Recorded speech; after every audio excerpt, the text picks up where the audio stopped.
Glenavon stayed 1 point adrift of reports thanks to an easy win over Newry, which included 4 goals by Stephen McBride. This is his second 13 minutes into the second half. And the former international scored his 10th hat-trick for the club 20 minutes later, but he did have ridiculous time and space to pick his spot.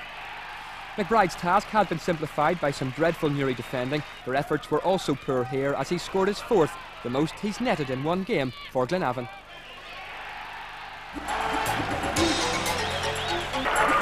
Glentoran, perhaps inspired by the presence of a valuable antique in nets, created a goal that reminded one of the old days. Raymond Morrison finished off a move that had everything and left one wondering why they can't do it more often.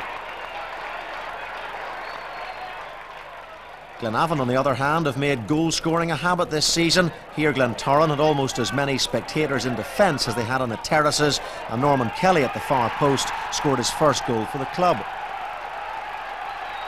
And now that antique I mentioned earlier. Glentoran had 39-year-old Alan Patterson between the sticks. In his day, one of the best in the Irish League, and maybe on the strength of Saturday's display, that day isn't over yet. Paddy, who made his debut at around the same time as Lev Yashin, performed like the great Russian, producing memorable save after memorable save. And when Glenavon scored their winner, Patterson seemed to be hampered, but the ball ended up bouncing off Norman Kelly's head. And Kelly then treated the crowd to his famous Greg Louganis impression.